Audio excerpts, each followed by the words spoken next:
Hey, what's up guys, it's Fanglets from the Apoleia Gamers here, and today we are going to be doing a Dinomist deck profile. Dinomists are an older archetype now. By older, I mean by maybe a couple months. They did come out in Breakers of Shadow, or Bosch. So, let's get started with the deck profile. So first off, we run 2 copies of Dinomist Rex. He's your main beater. I'm going to run through the cards, then I'll go explain what they do. 2 copies of Spinos. 3 copies of Dinomist Terran. Then we run 3 copies of Plesios. 3 copies of Brachion. 2 copies of Ceratops. And 2 copies of Ankylos. There are more monsters, but I'm going to go ahead and stop there and just explain what the Dinomists do. So, first off, you have Dinomist Rex, which Rex, was the main beater, then Spinos came. Spinos and Rex have really similar effects in terms of when he attacks, or after he attacks, you contribute another Dinomist, and you can activate one of the effects, which is attacking, you can attack us twice, and if it's a defense, you can do piercing, or you can shuffle a random card, just like Erebus, I believe, from the Monarchs. And then Dinomist Spinos he tributes before the battle, and he can either make 2 attacks or he can attack directly. But he has 25 and he has 24. So the next card is Terran and Plesios. I like to think that every Dinomist has an opposite card. So like for Rex has Spinos, for Terran has Plesios. I'll just put 2 up at a time just to show you it. But Terran, he's your searcher. Every time he destroys a card, you get to search for a Dinomist card, which means the trap, the spell, or any of the monsters. The only spell it cannot search out is the field spell, which is DINOMIC POWERLOAD, but because it's a Dinomic, not a Dinomist card. And for him, every Dinomist card you control, your monsters' cards lose 100 attack free. The next card is Brachion and Stegosaur. These are just your special summons. He's like your Cyber Dragon, and he kind of bounces off this. So if you open up with 2 of these, and on your second turn, your opponent's already normal summoned or special summoned. As long as they have 1 card in the field, you can special summon this guy as long as there's no Dinomist currently in the field. You can special summon him, and as long as you control at least 1 Dinomist, you can special summon him, as long as none of them are Ceratops. So that's an easy way to go straight into your Infinity, which is pretty much how you win most of your duels. And the last up is Ankylos. Ankylos' opposite is Stegosaur, but we run Stegosaur in the side deck because it's not that good of a card, but we do side him. Pretty much, he's kind of a Dark Law. Every card that gets destroyed by a Dinomist gets banished instead of sent to the graveyard, which is kind of nice. And I'm not sure... No, it's destroyed by battle, so it doesn't work with the card effects. So, next up, we run a little bit of a Draco Slayer engine.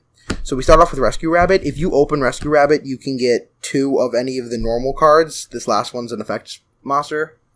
So, 1 Rescue Rabbit, 2 Master Pendulums, 2 Vector Pendulums, and 1 Luster Pendulum, or the Draco Slayer. So, these 3 are Draco Slayers, and this guy is a Draco Overlord. The only reason we run Draco Overlords is because of this card, which is Draco Face-Offs. This ends the monsters, and this starts the spells, by the way. But, so like I said, if you Rescue Rabbit, you can open up 2 Vectors or 2 Masters. Normally, you're going to want to open 2 Masters, because then Draco Face-Off becomes useless. This guy, the only reason we run him is because his effect is decent. It's, once per turn, if you have a card in the other Pendulum Zone, destroy it and then search the card with that name. So you can get those scale back again and then special summon the card you just destroyed, which is pretty nice.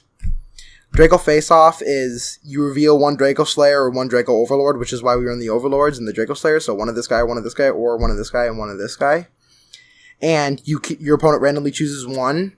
And whichever one he chooses, you can either send to your scale or special summon to the field, and the other one goes face up on the extra deck, so you can't get it back. So it's all just a really good card. Plus, it's quick play.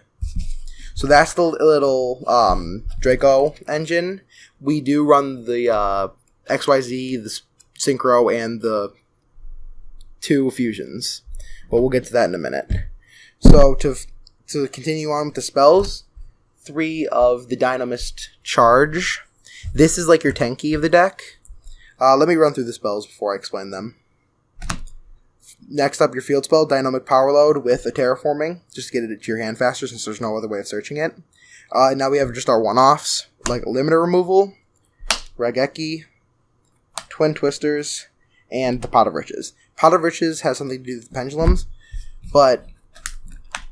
So Dinomist Charge, what this guy does is, when it's activated, you search a Dinomist monster, and he stays out in the field, so every time the first time a Dinomist card, or a Dinomist monster, gets sent to the extra deck, whether that's from the scale zone, or from your monster zone, every time it gets sent to the extra deck, you can add it back to your hand. So if they all get sent in a cluster, you get to pick one, but it's the first one that gets sent. Next up, we have the Dynamic Powerloads with the extra Terraforming, but I think everyone at this point in time should know what a Terraforming does. It's just add a field spell. And Dynamic Powerload, it boosts all Dinomist cards by 300, and your opponent can't retaliate with effects when your Dinomists are attacking.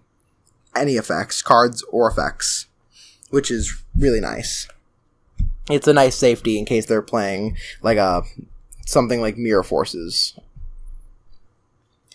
Then the one-offs, it's Limiter Removal. This just doubles all machine-type monsters and then doubles the attacks of all machine-type monsters and destroys them at the end of the turn. Raigeki is very simple. It's limited, but I think a couple of these are limited. Raigeki just destroys all monsters in the fields. I think those are the only 2. I'm not sure what the ban list status of Twin Twisters is, but you discard a card and target 2 spell and trap cards on the field and destroy them. So it's like a double MST as long as you discard. And then Pot of Riches is the one that deals with pendulums. But you target 3 pendulum monsters or you shuffle 3 pendulum monsters into the deck, whether that be from your graveyard and or face up on the extra deck. So it's a nice way to recycle monster or recycle pendulums that you have already gone through that turn. Plus, it's a draw 2. And you can only summon you can't special summon the turn you activate it, and I believe you can only activate 1 Pot of Riches per turn. Alright, so on to the traps. We run Dinomist Rush, 2 of them. 1 Pendulum Reborn, 1 Bottomless, and 1 Solemn Strike. Now, of course, the more expensive cards like Solemn Strike, Twin Twisters, and Raigeki, you can side out with things in the side deck, so you can have a much cheaper variant. These are just cards I've pulled that I just wanted to put in there, just so it'd be a little bit better. But, alright, let's explain what Dinomist Rush does. Rush is just a special summon. Any turn, you can activate it as long as it's not the turn you're set because of trap rules. But you special summon 1 Dinomist from your deck, and if you do, it's unaffected by other cards, effects, or effects, and destroy it during the end phase. But it goes to the face-up extra deck, so you can special summon it back as long as you have scale. And you can only activate 1 per turn, which is a setback, but it's still a good card. And then Pendulum Reborn, you can special summon 1 face-up Pendulum monster from your extra deck, or 1 Pendulum monster from your graveyard. So normally you'd be using this for the graveyard to recover lost Pendulum monsters that you can't really get back. And then Bottomless and Solemn Strike is just a little bit of protection. Monster effect is activated, pay 1,500 life points, destroy it, and negate it and destroy it. And then when this guy summons a monster with 1,500 or more attack, destroy that monster. And banish it, instead of sending it to the graveyard.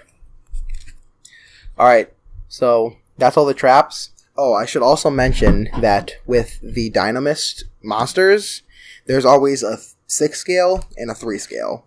And that's where you get the opposites, like Rex and Spinos are 6 and 3, Tyran 6 and 3, or Tyran and Plesios are 6 and 3, actually 3 and 6.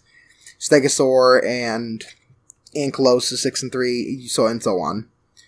But the 6 scales always have the effect, once while this card is in your Pendulum Zone, you can negate an activated card effect that targets another Dinomist card you control, and then destroy this card. So if you have Dinomist Charge right here, as long as you have that, you can destroy it and then add it back to hand and then reactivate it as a scale. And then the 3 scales always say if another Dinomist card you control will be destroyed by battle or by opponent's card effect, you can destroy this card instead. So this guy destroys it if someone's targeting. The 6 always destroys if it's targeting, and this destroys if it's being destroyed, which is kind of nice. But that's all 3s and 6 scales. 3 and 6 scales. Alright, so now we move on to the extra deck. For the finishing off the Draco Slayer engine with the extra deck stuff, we run 1 Dynastor Power, 1 Ignister Prominence, the Blasting Draco Slayer, and 1 Magister. I like these Draco Slayer extra deck cards because of the fact that they all have to do with a different archetype. Like Dynastor has to do with Dinomists, Ignister has to do with Ignites, and Magisters have to do with Magispecters, which are I find really cool. What I like about Dynastor is that he protects any card or any pendulum card, whether they're in the scale or the grave, scale or the monster zone. And it has something about reviving. You can special summon a Draco Slayer pendulum monster from your hand or graveyard, but it cannot be used as fusion material. They all have that. They can revive a Draco Slayer, but this one can't be used as fusion, this one can't be used as synchro, and this one can't be used as XYZ. So the XYZ is pretty good too, because once per turn you can target 1 pendulum monster on the field, or in the pendulum zone, destroy it, and shuffle 1 card onto the field into the deck. So again, he's like an Erebus. And once per turn, you can special summon 1 Draco Slayer monster from your deck in defense position, but it cannot be used for synchro. But it can be used for fusion or XYZ. And then the XYZ is when it's XYZ summoned at the end of the turn, you can add a pendulum monster from your deck to your hand. And then once per turn, detach 1 card, special summon 1 face-up Draco Slayer pendulum monster from the extra deck, but it cannot be used as XYZ material for a summon. So that's just finishing off the Draco Slayers, and now we just move on to the generic XYZ cards, because that's what the rest of it is. So we run the Gear Gigan X for a search. It's 2 level 4 machine type monsters. Detach and you search a machine, which is really nice. And now for just even more generic, we go Castell, which just detach 2, shuffle 1 card from the deck, and then detach 1 and flip 1 face down of your opponent's monsters. 101 Silent Arc, or Silent Honor Arc. You can detach 2 XYZ materials, target 1 special summoned monster that your opponent controls in face-up attack position, and you can actually attach it to the card as material. And then if this card would be destroyed, you can detach a card. So you can steal and then detach it, which is nice. Abyss Dweller is actually really good in this deck since all the Dinomists are water type. When he's in the field, they all gain a plus 500. So if you mix that with DINOMIC PowerLoad, it's plus 800, which can be helpful. But normally you use him to stop graveyard effects. So if your opponent relies on graveyard effects heavily, that's a good card to run. Now we move on to the rank 5s. We use Wind Up Arsenal's Mayo. He's on the more expensive side, so you can replace him with, I believe you can do Volcasaur. Or what is it? I think it's Volcasaur, number 61 or something. I can't remember his name at the time, but if you wanted to. But he's really good because he pops 2 set cards anywhere in the field, which is really good for getting rid of tricky back row. We run number 73, Abyss Splash. He's really good for getting over big monsters because you can detach to double his own attack, but any damage your opponent takes is halved. But it's good for just getting over things, not for doing damage. And then we run 2 Cyber Dragon Novas, and the only reason we run that is to go into our 3 Infinities. You could probably run something else. I'd probably recommend actually switching one of these Infinities out because you can't really get him out. He's just kind of a placeholder.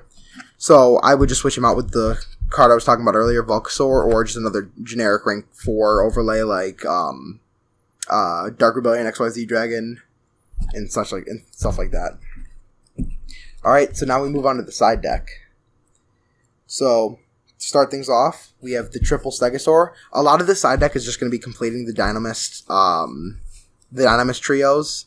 So you'll see what I mean in a minute. So Stegosaur, just in case you want to run him, that's pretty much everything in this deck. The 1 Stegosaur in case you want to run 3. The 1 Spinos. The 1 Drex. The 1 Anklos. And that's just if you want to run those and run the 3. But you can run 2 Mystical Space Typhoons instead of running the Solemn Strike and the Twin Twister. Here is 3 Dinomist Eruptions. This is one card that we didn't add because it's not the best. Pretty much how it goes is if a Dinomist monster you controlled is destroyed by battle or card effect, you can activate this card and you can target 1 card they control and destroy it. So it's like this, but for anything. but it has to be triggered by a Dinomist card getting destroyed. And then last but not least, just one Compulse, because Compulse is an all-around really good card. You can just spam this with really just generic traps and spells in case you want to switch, or in case you're kind of on the broker scale. This is a nice, cheap deck, but you can, of course, replace the Regeki and the Solemn Strike and the Twin Twisters. Alright, this has been a Dinomist deck profile by me, Fangblitz, and signing out. See ya!